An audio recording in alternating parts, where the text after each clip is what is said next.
Well, NASCAR Championship Weekend is slowly creeping upon us. November 8th, 9th, and the 10th. All playoffs in full focus and on track. And join us here on the Inside Lane. It's the NASCAR and college football reporter for Fox Sports from East Brunswick, New Jersey. It's Josh Sims. Josh, thanks for joining me, man. Hey, appreciate that. Not too many people get the East Brunswick, New Jersey in there, so that's good. Show the Jersey folks some love, man. I've been in Charlotte for almost a decade now, so I don't want them to forget I'm a Jersey guy through and through. Exactly. Coming up from the north, and now you're kind of stuck here in NASCAR country for a while. You were a local reporter, and now you are fully deep dive in, and you will always be hopefully a part of the NASCAR Championship, regardless of what network it's on, because Fox coming over for the NASCAR Truck Championship on November 8th. You can catch all the action from practice qualifying and, of course, the championship event on FS1. But first and foremost, with NASCAR Championship Weekend here at Phoenix Raceway, going to be back in 2025, your thoughts on the venue in Avondale, Arizona, being the host of the championship for the past many years and at least one more still to come. Yeah, man, I love it because that time of year it's warm in Arizona, which is always good. You hate going to the track and having to bundle up for everything, but it just feels bigger, when it's out there in Arizona.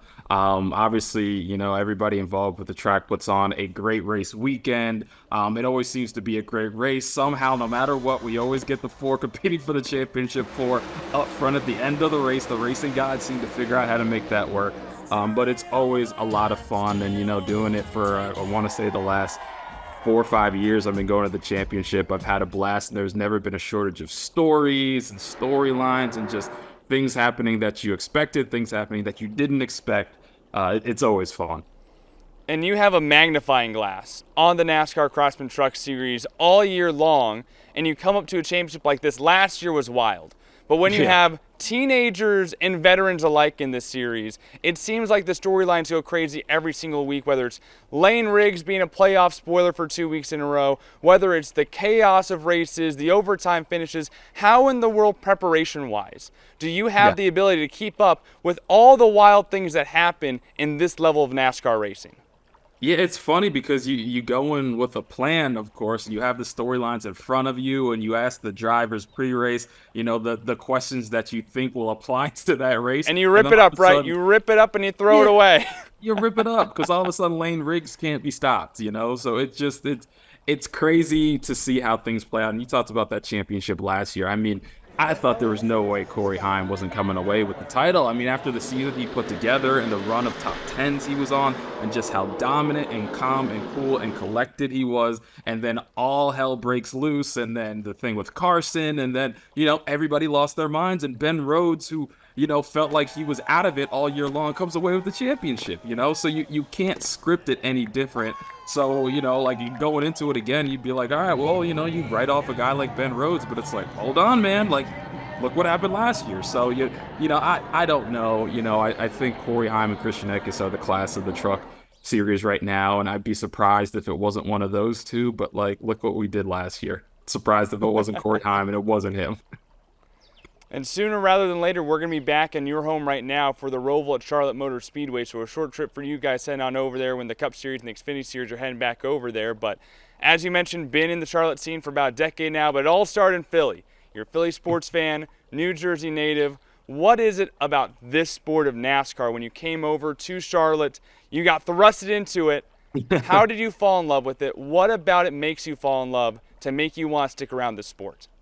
Yeah, I think the biggest thing is just the access you get with this sport, right? I mean, when I first moved to Charlotte in 2015 and I was working at the local Fox, we were covering, a bunch of different sports. So we're covering the Panthers, we're covering the Hornets, we're covering NASCAR, and of course, high school and college sports.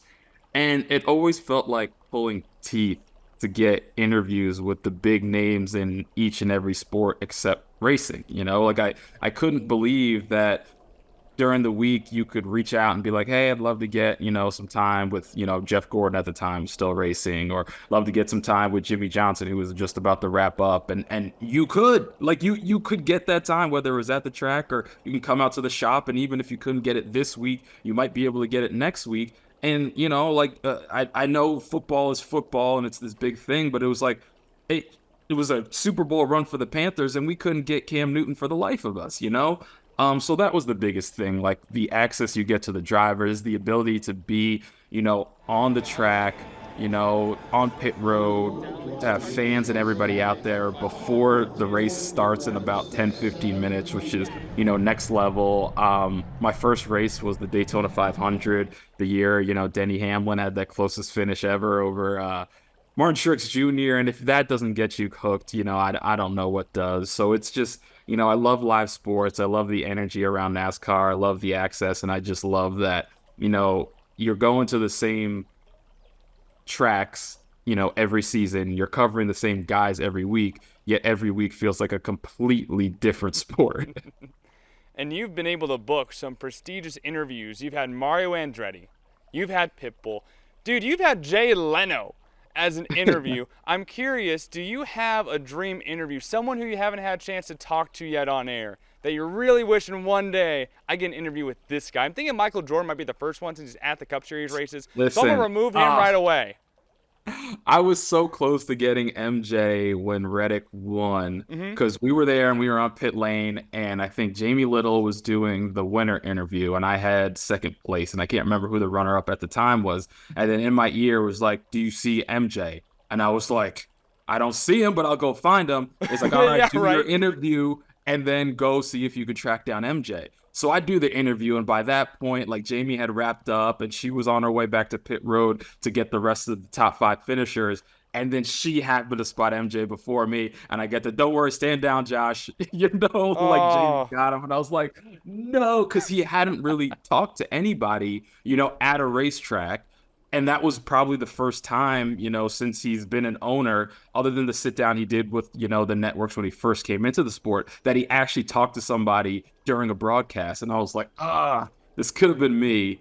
But yeah, no, unfortunately it wasn't. So, he's one, I'll see him here and there, but I haven't even had a conversation with him like off camera. I just give him a head nod and keep it moving. I'm like, "I don't want to bother you. Like when I come to you, it's going to be something important, so I'll just hold it for then." So, MJ is, of course, top of the list. And then, like, I still want to get the King, Richard Petty. I've met him a bunch of times, but I've never had a chance to, like, sit down and interview him for a show or during a race, So, like the guys I check off on my Mount Rushmore, it's like I've been able to talk to Jeff Gordon and Jimmy Johnson. I would love to get the King, Richard Petty on there and then throw MJ. That would be the completion. That would be like Thanos is getting all the Infinity Stones.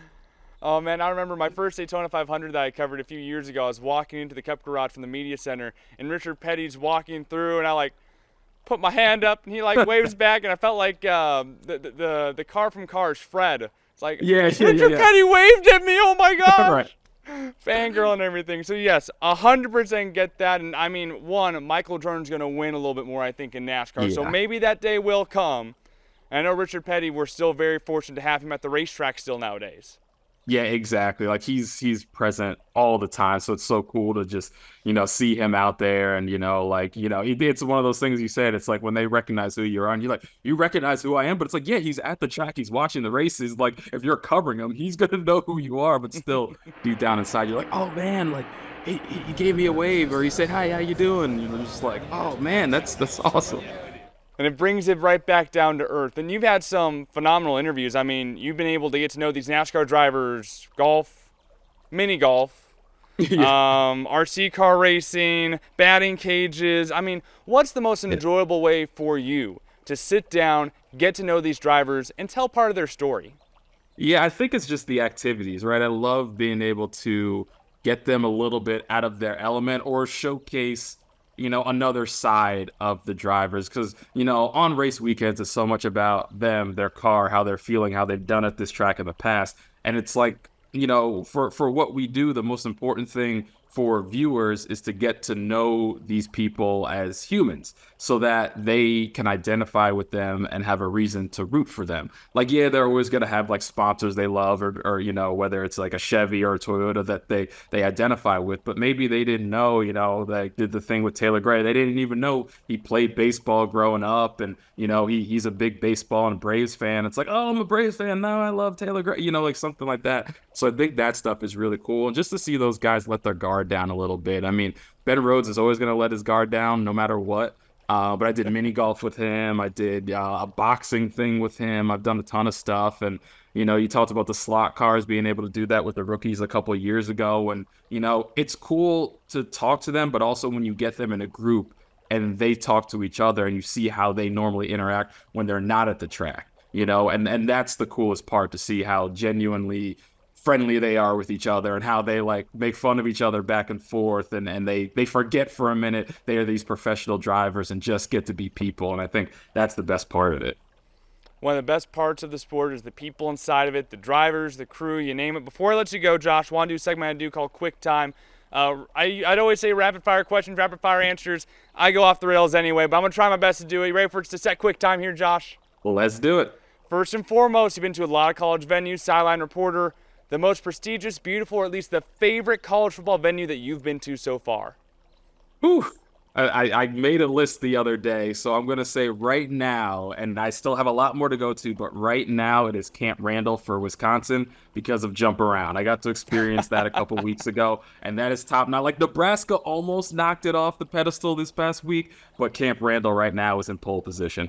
I like it, staying up north. Now, how about this? Your favorite NASCAR track to go to, whether that's around the track, inside the track, media center, food, you name it. Favorite racetrack, favorite race venue to go to?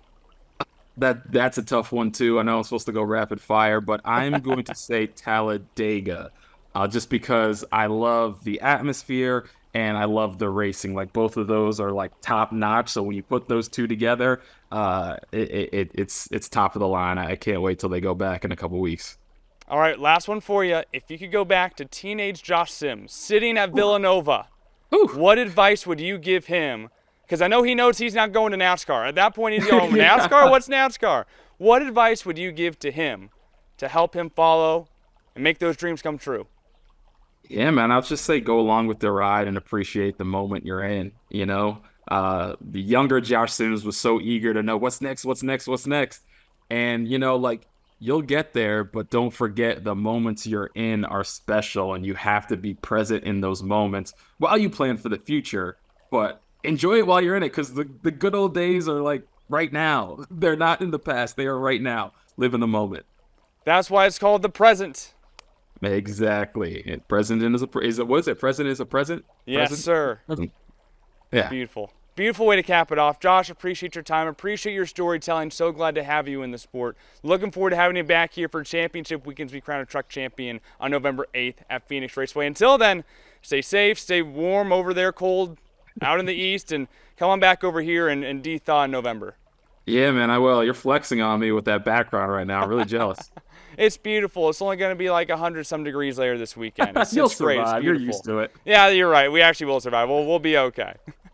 Appreciate you having me on. Appreciate you, Josh. This is the Inside Lane. Be sure to keep it right here on Sports 360 AZ. All of our content, all of our stories leading up to NASCAR Championship Weekend, November 8th through the 10th.